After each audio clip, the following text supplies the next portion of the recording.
نحمده ونصلي على رسوله الكريم أما بعد فأعوذ بالله من الشيطان الرجيم بسم الله الرحمن الرحيم ولا تهنوا في ابتغاء القوم إن تكونوا تألمون فإنهم يألمون كما تألمون وترجون من الله ما لا يرجون وكان الله عليما حكيما صدق الله العلي العظيم ونحن على ذلك من الشاهدين والشاكرين والحمد لله رب العالمين۔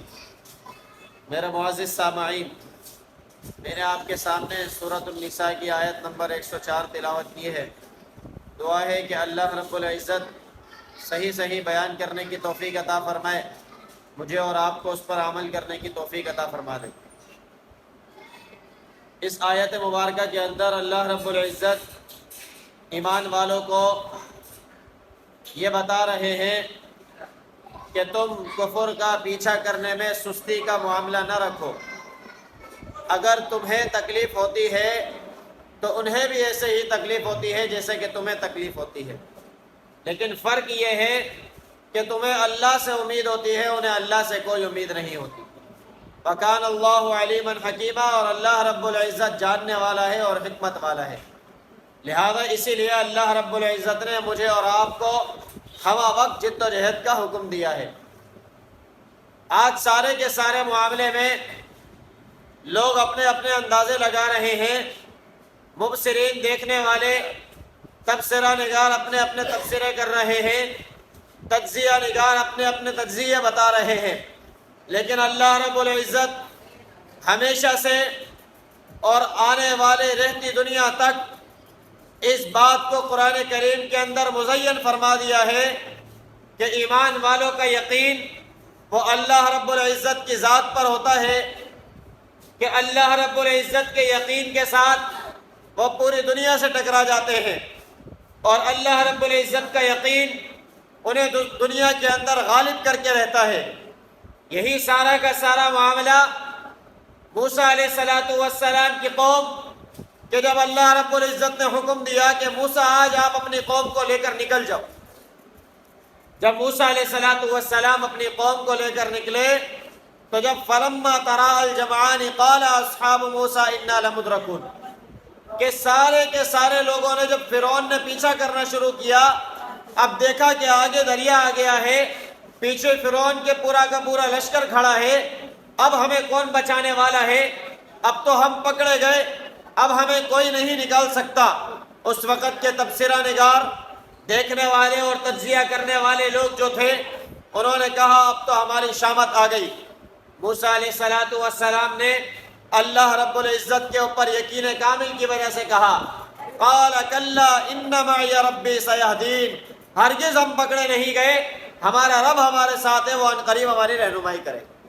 فانفلق فکان کل فرق کالطود العظیم، اللہ رب العزت نے حکم دیا موسیٰ علیہ السلام کو کہ ہم نے موسیٰ کو حکم دیا اور کہا کہ اپنی لاٹھی کو مار دیں، تو وہ پانی جو تھا، جو سمندر دریا تھا، وہ دونوں طرف چٹانوں کی صورت میں بن کر کھڑا ہو گیا، اور اللہ رب العزت نے راستہ بنا دیا۔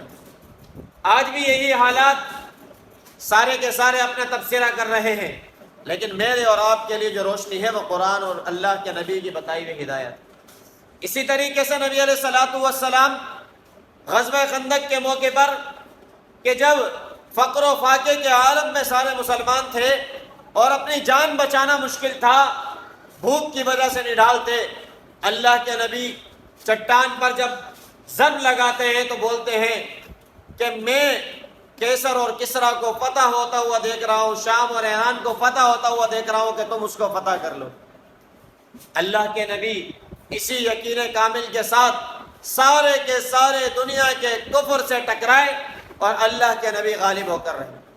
اسی طریقے سے حضرت ابوبکر صدیق رضی اللہ تعالی عنہ نے مرتدین کی جماعت کے ساتھ قتل و قتال کیا، کہ یقین کامل تھا، عشق کامل تھا، اللہ کے نبی کے اوپر اپنی جان قربان کرنے والے تھے، انہوں نے مقابلہ کیا اور اللہ رب العزت نے فتح عطا فرمائی۔ آج سارے کے سارے تجزیے ہو رہے ہیں، اور ایک اپنے اپنے تجزیے کر رہا ہے کہ یہ فلاں معاملہ ہے، فلاں تو ایسے ہو گیا، فلاں تو فلاں کے ساتھ ہے، لیکن اللہ رب العزت ہمارے اور کفر کے درمیان جو چیز بتا رہے ہیں وہ یقین بتا رہے ہیں، وہ اللہ سے امید بتا رہے ہیں کہ ان کے پاس اللہ سے کوئی امید نہیں ہے، وہ دنیا والوں سے امید رکھتے ہیں۔ آج اس کو امریکہ سے امید ہے، مغربی ممالک سے امید ہے، اپنے آگے پیچھے ہونے والے ملکوں سے اس کو امید ہے کہ اس نے تمام مسلم ممالک کو اپنے طرح طرح کے جھانسوں میں گھیرا ہوا ہے۔ پاکستان ہے تو ایک اقتصادی معاشی حالات کے اندر گھیرا ہوا ہے، اگر مصر ہے تو اس کو دوسری طریقے سے ڈرایا ہوا ہے، شام ہے تو دوسری طرح سے ڈرایا ہوا ہے، اردن ہے دوسری طرح سے اس کو ڈرایا ہوا ہے۔ لیکن اللہ رب العزت نے مجھے اور آپ کو جو حکم دیا ہے کہ تم دنیا کے ان اسباب کے اوپر یقین نہیں رکھنا بلکہ اللہ کی ذات کے اوپر یقین رکھنا، طاقت جو ہو وہ حاصل کرو، اس کے علاوہ تمہیں چاہیے کہ تم اللہ سے نا امید نہ ہو، ساری کی ساری طاقت جتنی تمہارے پاس ہے استعمال کرو، اور اس کے بعد اللہ رب العزت سے امید رکھو۔ وَتَرْجُونَ مِنَ اللَّهِ مَا لَا يَرْجُونَ، تمہیں اللہ سے امید ہونی چاہیے اور کافروں کو اللہ سے امید نہیں۔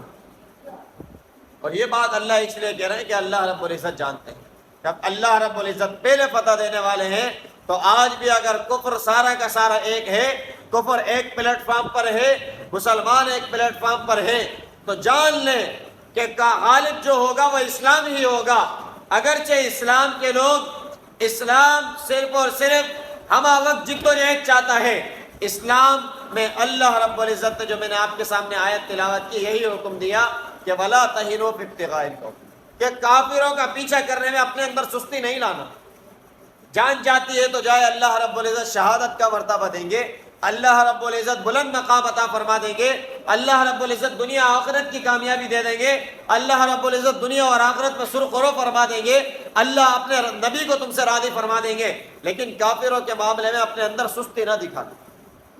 سستی یہ ہوتی ہے کہ کفر کے ڈر میں آ کر، جھانسے میں آ کر ہم ایک طرف ہو کر بیٹھ جائیں، جبکہ یہ ڈر اس وقت آتا ہے جب ہم اسباب کی طرف دیکھیں، حالانکہ اسباب مسلمانوں کے لیے نہیں، مسلمانوں کے لیے سب سے بڑی امید اللہ کی طاقت، کہ جب اللہ رب العزت ہمارے ساتھ ہے تو ہم دنیا کے کفر سے ٹکرا جائیں، اللہ رب العزت جب تک نہ چاہیں جب تک ہمیں کوئی ناکام نہیں کر سکتا۔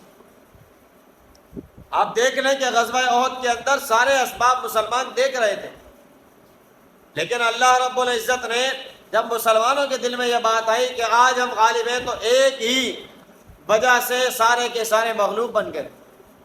لیکن اللہ رب العزت نے غزوہ بدر میں کامیابی دکھائی، غزوہ خندق میں اللہ کے نبی کو بشارت اللہ رب العزت نے دکھائی، اسی طریقے سے موسیٰ علیہ السلام کو اللہ رب العزت نے جہاں سے رستے بند نظر آتے وہاں کھول کھول کر دکھا دیے۔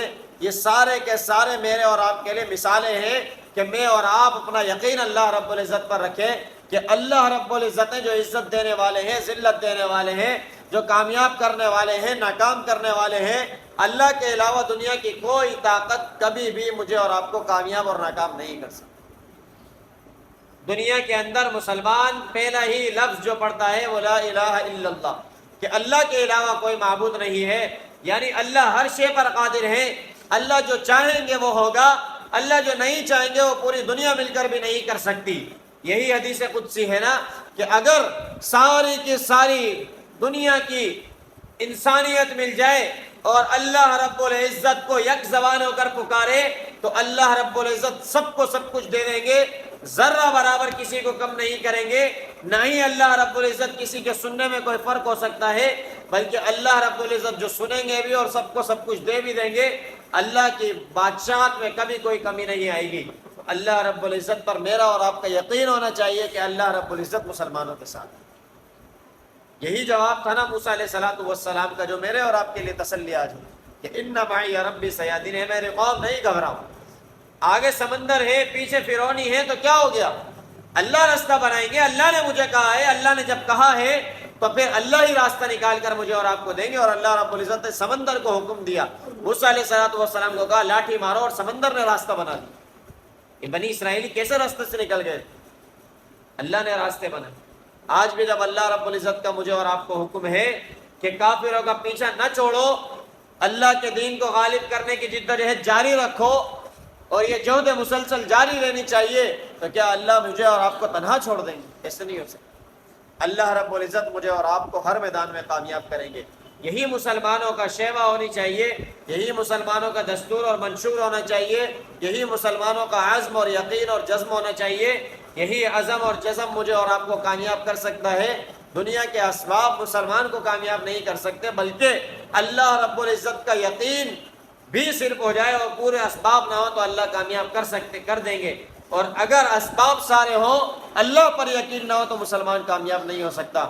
دعا ہے کہ اللہ رب العزت خود مجھے بھی ان باتوں پر عمل کرنے کی توفیق عطا فرمائے، آپ تمام میں سے ہر ایک کو عمل کی توفیق عطا فرما دے۔ وآخر دعوانا ان الحمدللہ رب العالمین۔ الحمدللہ رب العالمین والعاقبۃ للمتقین والصلاۃ والسلام علی سید الانبیاء والمرسلین۔ اللہم انت السلام ومنک السلام تبارک یا ذا الجلال والاکرام۔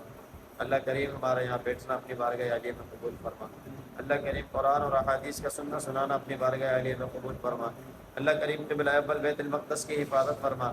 اللہ کریم وہاں مجاہدین کی مدد اور نصرت فرما۔ یا اللہ اس عظیم جہاد کے اندر ہم سب کو مدد اور نصرت کرنے کی توفیق عطا فرما۔ یا اللہ ہم سب کو مسلمانوں کی پشت پناہی کرنے کی اور ان کا ساتھ دینے کی توفیق عطا فرما۔ یا اللہ ہم سب کو بھی اس کے لیے آواز اٹھانے کی ہمت اور طاقت عطا فرما۔ یا اللہ حرمین شریفین کی حفاظت فرما۔ اللہ کریم ملک پاکستان کی حفاظت فرما۔ اللہ کریم ہمارے ملک کو ظالموں سے نجات عطا فرما۔ اللہ کریم ہمارے ملک کے اندر عدل و انصاف کی بالادستی فرما۔ اللہ کریم ہمارے ملک کے اندر اسلامی نظام کی بالادستی فرما۔ یا اللہ اس کے لیے ہم سب کو جد و جہد کرنے کی توفیق عطا فرما۔ یا اللہ جہاں جہاں مسلمان پریشان حال ہیں، بیمار ہیں، مصیبت زدہ ہیں، تکلیفوں میں ہیں، یا اللہ تمام کی بیماریوں کو، پریشانیوں کو، تکلیفوں کو، مصیبتوں کو دور فرما۔ یا اللہ جتنے بے روزگار ہیں اللہ تمام کو حلال طیب روزگار عطا فرما۔ یا اللہ جتنے برسر روزگار ہیں اللہ ان کے روزگار میں، گھر بار میں، کاروبار میں خیر و برکت عطا فرما۔ یا اللہ جتنے پیارے ہمارے اس دنیا سے چلے گئے اللہ سب کی کامل بخشش فرما۔ یا اللہ بالخصوص فلسطین کے شہداء کی شہادت کو قبول فرما۔ یا اللہ ان تمام شہداء کے خون سے پوری دنیا کے اندر اسلام کا بول بالا فرما۔ یا اللہ تمام کی قبروں کو منور فرما۔ یا اللہ تمام کو جنت الفردوس میں اعلیٰ مقام عطا فرما۔ اللہم رب ارحمہما کما ربیانی صغیرا۔ وصلی اللہ تعالی علی رسول خیر خلقہ محمد وعلی آلہ واصحابہ اجمعین، آمین برحمتک۔